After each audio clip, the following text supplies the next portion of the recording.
खुलुमबाय गोजोन फुंबिलि बयनिसिमबो नोंथांमोनखौ आंनि चेनेलाव गासैखौबो बरायनाय बावहरग्रोनाय थाबाय आसा खालामो नोंथांमोना खौरांखौ नायनानै मोजां मोनगोन।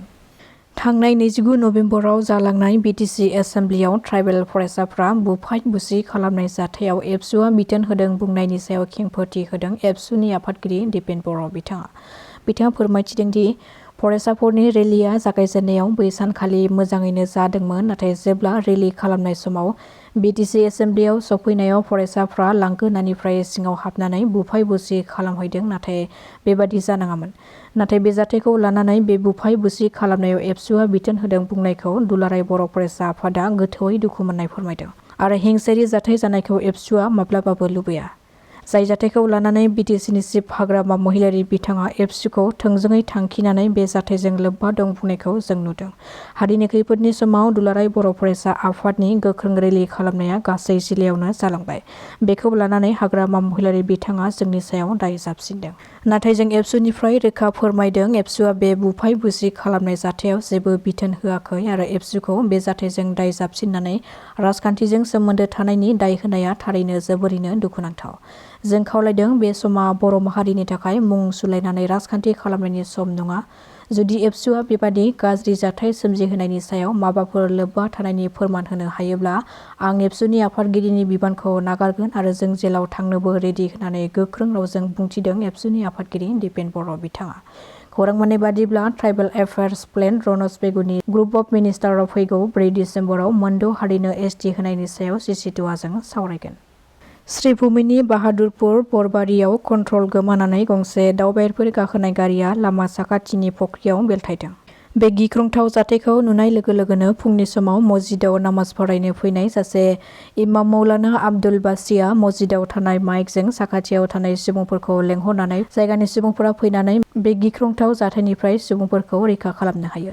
सुलुंनिफ्राय मिथिनो हानाय बादिब्ला बे जाब्रबथाय जानाय गारियाव खमैबो सा 8 दावबायारिफोर दंमोन आरो बिसोरखौ त्रिपुरानि होननानै मिथिहोदों।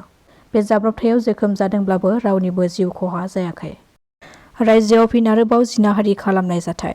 धुबुरीयाव सासे बैसोगोरा 40 बोसोर बैसोनि लम्पट सुबुङा सासे 11 बोसोर बैसोनि उन्दै हिनजावसाखौ जिनाहारि खालामनायनि गोख्रों अजद दैखांदों।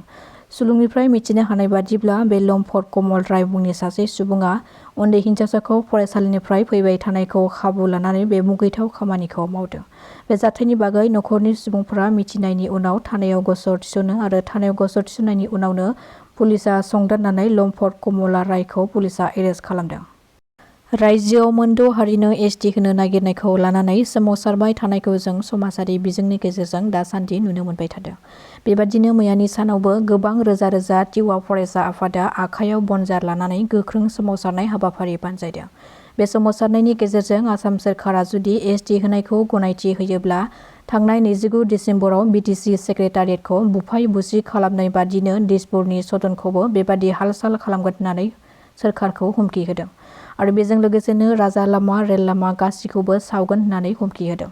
आसाम सोरखार हाय हाय BJP गो बेक हेमन्त बिश्व शर्मा हुसियार रनज पेगु हुसियार होननानै गासै ओनसोलखौनो गोमखांहोदों कामपुराव। बेफोरखौ नायोब्ला आसामाव आरोबाव दुंहाव थासारिया बांबावगोनखौ नुहुरो।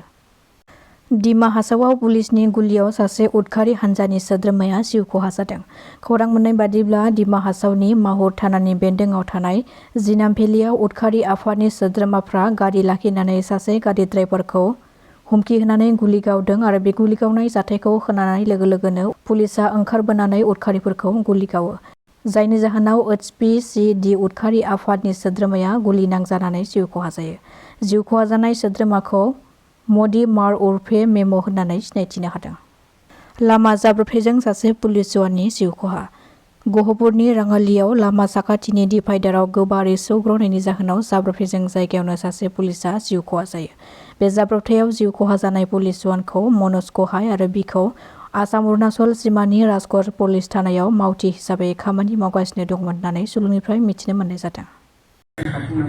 किन्तु बे खोथाया जानो हाया बेवहाय कुनु जुक्तियानो गैया कुनु बेबादि फर्मुलायानो थानो हाया जे गोदानै मोनद' हारिफोरखौ ST खालामगोन आरो गोजामफ्रा खहा जाया बे जानोनो हाया खहा जाथारगोन। बेनिखाय दिनै अनजिमाखौ नायब्लाबो जों नुयो जे जोंहा 14टा गाहाम जदिउ हारिफोर दङ। बेनि अनजिमाया 45 लाखफोरल'।